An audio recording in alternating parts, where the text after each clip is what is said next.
Welcome back to Motivation Library, where we break down some powerful books that can fuel your journey of self-improvement. Exactly. And today we are diving into Sherry Argov's Why Men Love Bitches, Whew.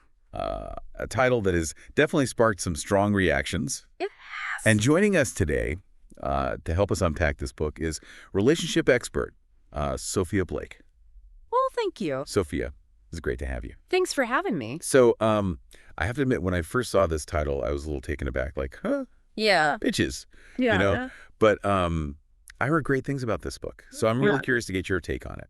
Well, I think it's important to clarify that we're not using bitch in a derogatory way here. Right. We're talking about a woman who is confident Right. and self-assured, sets clear boundaries. Finds her worth. Yes. Doesn't settle for less. Exactly. I think a lot of our listeners, especially women, are really going to resonate with that message.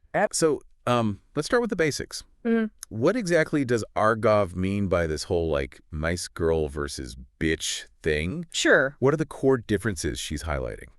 Yeah, so she's using these terms as archetypes. Okay. And the nice girl, she's the one who often bends over backwards to please, Right. prioritizes her partner's needs above her own. Right. And this can often lead to feeling unappreciated and taken for granted. Yeah. Whereas the bitch, on the other hand, knows what she wants, doesn't apologize for it, Good. and she certainly doesn't chase after anyone. So it's not about being rude or aggressive. Yo. It's about having that self-respect Exactly. and setting those healthy boundaries. Precisely. It's about understanding that you deserve to be treated well. Yes. And not accepting anything less. Yes. I love how Argov uses this analogy of comparing over giving in a relationship Yes. to serving a 4-course meal on a second date. Yeah, it's a great analogy. It's so true. And, it really highlights the potential pitfalls. Right. Of putting in way too much effort too early on. Too soon. Yeah. When you're constantly trying to impress and please, Right. you might just be setting a precedent Yes. for being taken for granted. Exactly. And, it's like, imagine if you were to cook this incredibly elaborate meal, Uh-huh. going all out, Right. showcasing all your amazing culinary skills. Oh, yeah. It might just feel Overwhelming. totally overwhelming to the other person. That's and so it sets true. an expectation Right. of, this is what I'm going to get all the time. This is the standard. Right. Now I've got to keep this up. Exactly. So the popcorn on the second date approach Yes. is more about kind of keeping it casual. Yes. And letting things unfold naturally. Absolutely. And I think it's important to note here Yeah. that it's not about playing games. No. It's about letting the other person pursue you Uh-huh. and earn your attention. Earn it. And, this ties into one of Argov's central arguments that men are drawn to women who seem less invested. Yes. Who have their own lives Uh-huh. and don't revolve their world around them. Absolutely. Why do you think that is? Well, I think it goes back to basic human psychology. Okay. We tend to value things that are scarce Uh-huh. or challenging to obtain. Okay. It's like that thrill of the hunt, that Mhm. satisfaction of winning someone over Right. who isn't so easily swayed. Playing hard to get. Right. Imagine a man who spends days tracking a moose, and Bad. finally he bags it.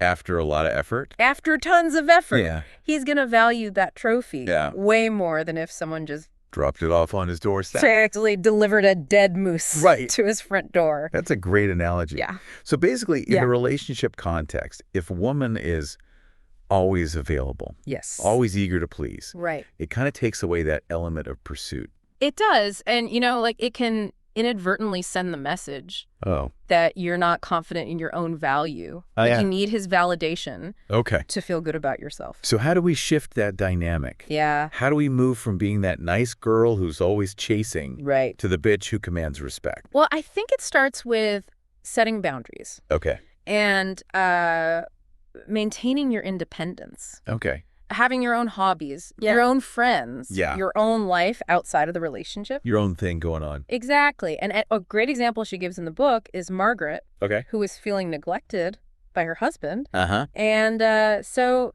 she decided to start taking these weekend trips Okay. with her friends, Uh-huh. reconnecting with her own interests. Okay. And guess what happened? What? Her husband started paying more attention Oh. because he realized that she wasn't just sitting around waiting for him. exactly she has a life. Right. And that made her more interesting. More attractive. More attractive. She regained her power Exactly. by simply prioritizing her own needs. Yes. pursuing her own happiness, Uh-huh. and suddenly he's intrigued again. Absolutely. This is great. Yeah. And, this leads to another important point. Yes. Communicating electively. Yes. Argov argues that men often respond better to actions than words. Yes. Especially when it comes to things like Chores. chores. Or requests. Requests, yeah. She calls it the little boy gland. Oh, the little boy gland. The little boy gland. This tendency Okay. to tune out anything. Oh, yeah. That sounds like nagging. Nagging. I know all about that. Right. Yeah. Like they have a built-in filter. Oh, completely. Anything that sounds like a to-do list, Totally, yeah. it goes in one ear and out the other. So instead of nagging him to fix that leaky faucet, right. what do you do? Maybe you casually mention that you're thinking of asking your neighbor for help.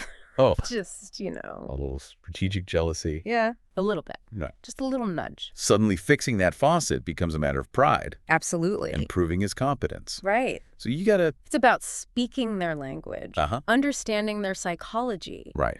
and using that knowledge to communicate more effectively. This bitch mentality Right. isn't about being mean or manipulative. No. It's actually about being smarter and more strategic Exactly. in how you navigate relationships. Yeah. It's about knowing your worth, Yes. setting clear expectations, Right. and not being afraid to walk away if those expectations aren't met. It's about reclaiming your power. Absolutely. Okay. Yes. So we've only just scratched the surface here Yeah. of Argov's wisdom. We have a lot more to cover.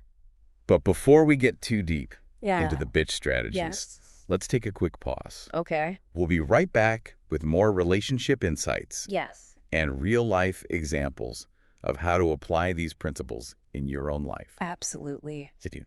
Welcome back to Motivation Library, where we're getting real about relationships Yes. and exploring Sherry Argov's Why Men Love Bitches. So we've been talking about this whole power of setting boundaries. Yes. But I'm curious to hear about some specific examples from the book. Sure. What are some real-life scenarios where this bitch approach can actually make a difference? Well, one thing she highlights is the importance of not giving in Okay. at the last-minute requests. Okay. So think about it. Okay. It's Saturday night. Oh, yeah. You're all cozy on the couch, Mm-hmm. PJs on, face mask on, Yeah. ready for, Netflix and relaxation. Right. And suddenly the phone rings. Oh, it's him. It's him. With that, I know it's last minute, but... Exactly. Good. Offering maybe a vague hangout Right. or wants you to join him and his friends. Right, at some bar you've never even heard of. Exactly. And the nice girl, Drops everything and goes. she drops everything. Feels flattered. Flattered that he even thought of her. But the bitch. The bitch politely declines. Why is that refusal so powerful? Because it sends the message that you're not sitting around Right. waiting for him to call. You have your own life. You have your own plans. Even if it's just a quiet night in. Even if it's just, a date with yourself. And that's not something to apologize for. Not at all. You're Yeah. establishing that you're not at his beck and call. Exactly. Your time is valuable. And, there's a great line in the book What is it? where she says, a man knows which woman will give in to last-minute requests. Oh, I believe it. If you consistently drop everything to accommodate him, They'll come to expect it. he'll come to expect it. And that diminishes your perceived value. Absolutely. This reminds me of another scenario she talks about. Yes. The dreaded booty call. Booty call. She has this great story about Crystal, Crystal, yes. who handles a late night call from a guy with just brilliance. Oh, yes. He wants her to drive over in the pouring rain. And Crystal, instead of, just shooting him down or making excuses, Right. plays along, She does. tells him she'll be right over. Yeah. But he needs to wait for her downstairs With an umbrella. with an umbrella. Yeah. Because she's putting on a garter belt under her raincoat. She's putting on a garter belt. I love that. Isn't that great? She totally calls his bluff. She calls his bluff. He ends up waiting in the rain for hours. For hours. That's brilliant. And it's a perfect example of not just setting boundaries, but doing it with playful confidence. Playful confidence. I love that. She's not being mean. Right. She's simply turning the tables. Right. Exposing the absurdity Of his request. of his request. And sending that powerful message. Right. You're not going to be treated like a last-minute option. Or a convenience. You deserve respect. And consideration. Yeah. Okay. So we've talked about, these last-minute requests, late-night booty calls. What about more everyday situations? Yeah. Let's talk about chores. Okay. How to avoid becoming that nagging girlfriend or wife. Right. I'm all ears for this one. Well, instead of launching into a lecture about taking out the trash or fixing that leaky faucet, Right. she suggests a different approach, speaking through actions. Oh, speaking through actions. Remember, men often respond better to subtle cues and implied challenges Okay. than to direct complaints. So what does that look like in practice? Well, she gives this great example of Diana, Okay. who had been nagging her husband to fix this broken latch Okay. in the laundry room, Oh, and he was just ignoring her requests until she cleverly brought in another man to do the job. Oh, she asked her friend's husband. She asked her friend's husband. Right, to take a look at it. Yes. While her husband was within earshot. Within earshot. And suddenly, hubby's up those stairs, toolbox in hand, Toolbox in had hand. to prove his DIY prowess. Absolutely. I love it. It's hilarious, but it also illustrates this key point Right. that sometimes men need that extra push. That nudge to their ego Right. to step up and take action. Exactly. It's not about being manipulative. No. It's about understanding their psychology Yeah. and finding those creative ways to communicate your needs. Exactly. So instead of becoming the nagging Nancy of the relationship, Exactly. we should channel our inner dumb fox, Yeah. as Argov calls it. The dumb fox. The dumb fox. She plays to his ego, makes him feel like the hero. Even if she's the one orchestrating things behind the scenes. Right. This reminds me of a quote from the book. Oh, yeah. If you give him a feeling of power, he'll want to protect you, and he'll want to give you the world. It's a great quote. It's a great quote. And it's so true. It's about praising his efforts, Yes. making him feel appreciated and competent, Right. even for the small tasks. Even for just, taking out the trash. Right. Sometimes letting him think he's in charge Yeah. is the best way to get what you want. It really is. So it's not about surrendering your power. No. It's about using it strategically. Absolutely. You're still the one driving the car, Right. but you're letting him hold the imaginary steering wheel. Exactly. I'm starting to see a pattern here. Yes. A lot of these strategies Yeah. come down to confidence, Yes. self-respect, Yes. knowing your worth and not settling for less. And that brings us to another crucial element of her philosophy. Okay. Financial independence. Oh, yeah, the pink slip. The pink slip. Tell me more about this. Sure. Welcome back to Motivation Library, where we're wrapping up our deep dive into Sherry Argov's Why Men Love Bitches. Yes. We've been talking about everything from setting boundaries to mastering the art of the dumb fox. Right. But before we go, I really want to dig into this concept of the pink slip Okay. that you mentioned earlier. Yeah. Why is financial independence so crucial for women, Yeah. especially, in the context of relationships? Well, it all boils down to having options Okay. and maintaining a sense of self-worth. Okay.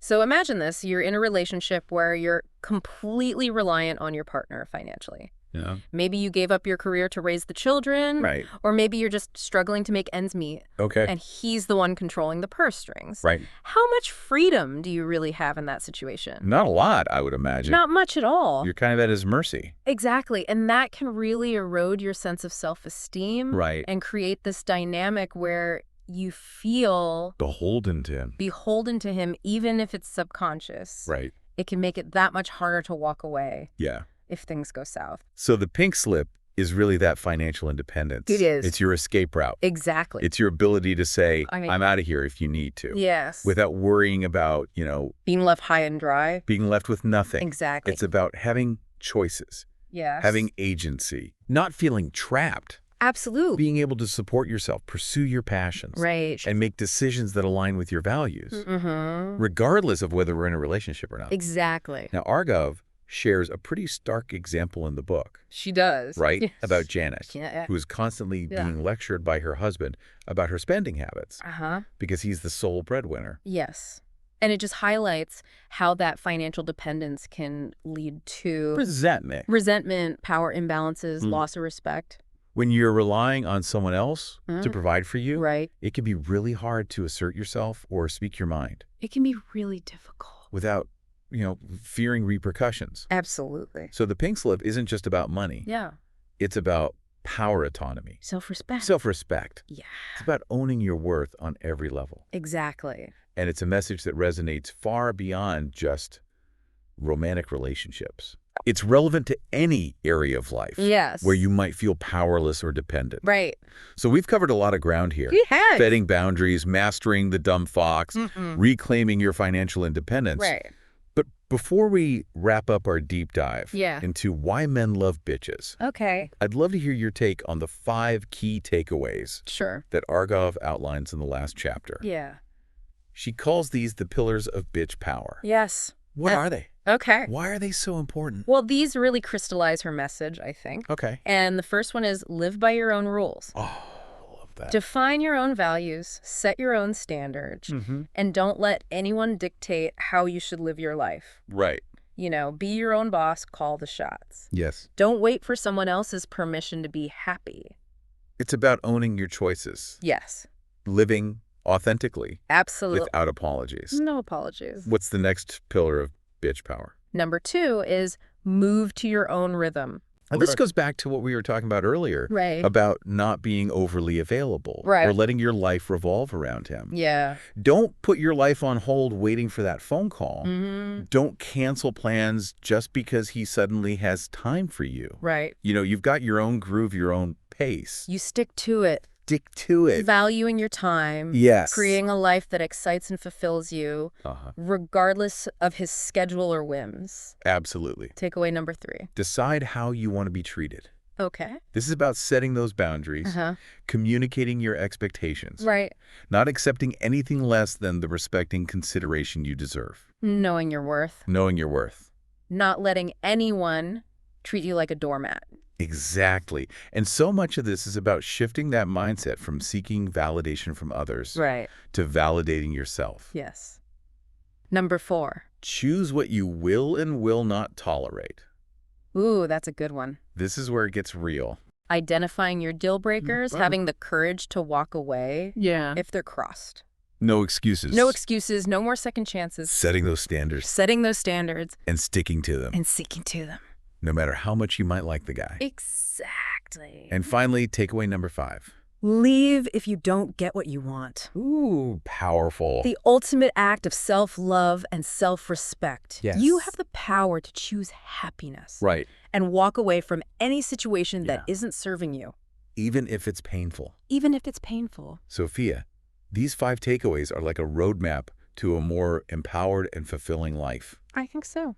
Not just in romantic relationships. No. But in all areas. Yes. It's about taking control of your narrative, setting boundaries, and not being afraid to stand up for yourself. Absolutely. It's been a pleasure breaking down this book with you, Sophia. Oh, thank you. I think Argov's message is both timely and timeless. I agree. It's about owning your power, setting boundaries, Uh-huh. not being afraid to be a little bit of a bitch. A little bit. In the best sense of the word, of course. The best sense of the word. This deep dive has been a roller coaster of insights and laughter. It has. And thanks to our amazing expert, Sophia Blake, for helping us unpack this sometimes controversial but ultimately empowering book. Thanks for having me. And to our listeners, we'd love to hear your thoughts on why men love bitches. Yes. Share your comments below and let us know what resonated with you. Absolutely. And as we close out this episode, Yeah. we leave you with this question. Okay. What does being a bitch mean to you? Think about it, embrace it, and own your power. Yes. Until next time, keep those pages turning and those minds motivated. From all of us here at Motivation Library, we wish you happy reading. And even happier relationships.